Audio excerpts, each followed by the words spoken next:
Okay, in this clip we're going to be looking at the fifth of the raising attainment factors in terms of what gives a student an optimal mindset, and that is the learning perspective of the student, the learning perspective. What perspective do I bring to each of my lessons? And again, we've got our scale here, and on one end of the scale here we have the ability to choose a detached learning perspective, a detached learning perspective.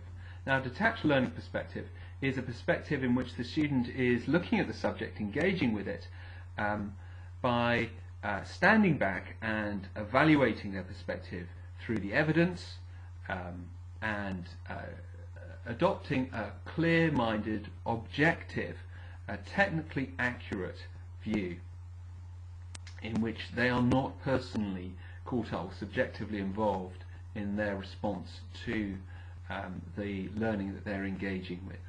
On the other end of the scale here we have our subjective perspective, our personal perspective. Personal is closely related to subjective, and here this is an ability to engage with our learning from our own personal position, our own personal perspective, where we notice our own reactions, where we are able to express our own feelings and opinions about things, where we can make links between what we're learning and everyday life, and where we're seeking to develop beliefs and opinions that we're actually motivated and we care about. So the personal and the detached perspectives in learning are two ends of a pole in terms of our thinking that are very, very important for what we call adaptive cognition. And what our research has shown is that different subjects and different learning activities have different optimal positions upon that scale. So, not surprisingly, maths and sciences have an optimal position here that is more leaning towards the detached perspective than the personal perspective. It's more important in maths and science for students to be able to back up opinions with evidence, to map out a piece of work, to show an overview, to explain the causes and principles, and to use the right technical language, to adopt that objective position when they're engaging with their lessons. However, it's not exclusively so that there are times in maths where they do need to notice their own reactions and opinions to things, and that's why the optimal position is not right down at the extremity down here. It's partly down. And we know that students from our research who adopt that position, that mindset here in relation to perspective, correlate with higher performance than students who adopt a more personal perspective in maths and science.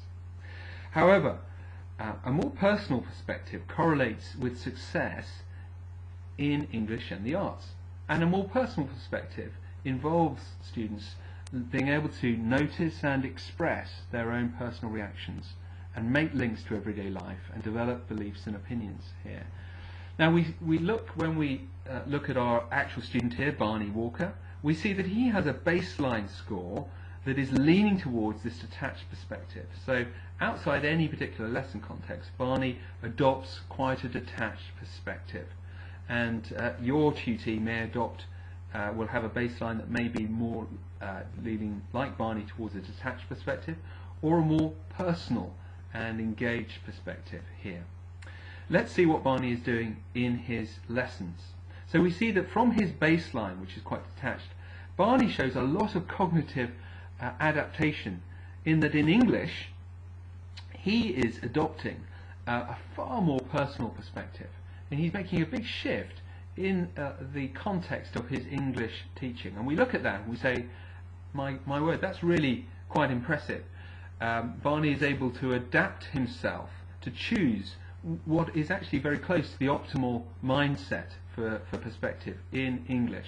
Not only is he able to do that, but he's actually able, with his maths and his science, his chemistry here, to retain a more detached perspective when he's engaging in those subjects. So Barney's scores here are really fairly optimal, and if your tutee had scores like this, you would want to be very, very affirming. What it suggests is that your tutee is actually engaging with their lessons cognitively in a very optimal way, and the task would be to help your student to become aware of how well they're doing. Now, it's just worth pointing out that our ability to choose the optimal mindset is a very important factor in our ability to access the learning that's available to us in different learning contexts. It doesn't, however, relate to or overcome what we would call executive functioning limitations. That's the ability of the brain, for example, to parallel process, or to its capacity for working memory. Those executive functions of the brain are independent of the mindset that a student is adopting in any particular lesson.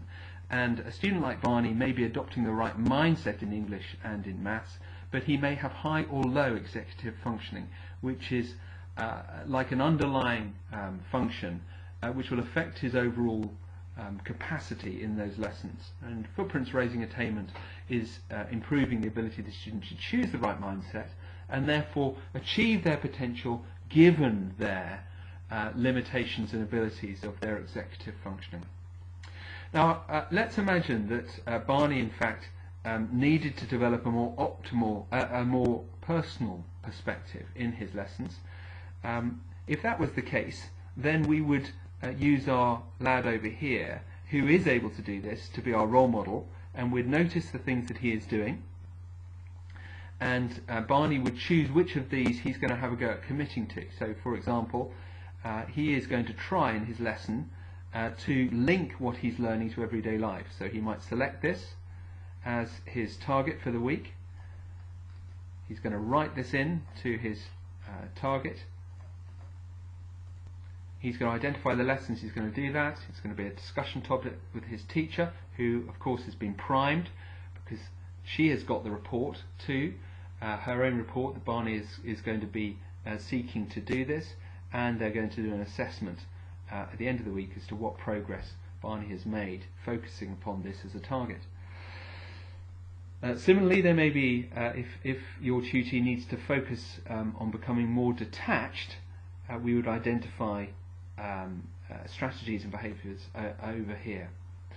Now, it's quite common for students who are to adopt a universally personal perspective across their lessons. 14-15-year-olds cognitively often show a universally personal perspective, and the better scientists, the better mathematicians are able to be more detached. It is very important that we teach and educate our students to be able to develop this more detached perspective. They won't necessarily be able to do it instinctively unless it is explained to them how to do it. And that is why these actual strategies here, and when to use them, and what will happen if we don't use them, is so critical to help our students improve their learning in our core subjects. They need to learn to discriminate between being detached and being personal, and what that actually means in practice. If we can help them do that, they will make significant accelerated progress in their core subjects. Again, we've got our measure down here, where the student was, where the student is at the end of the Raising Attainment 10-week intervention, and hopefully we have built a virtuous circle where they feel that they have been able to help themselves and that they have got agency to be able to make progress in the future.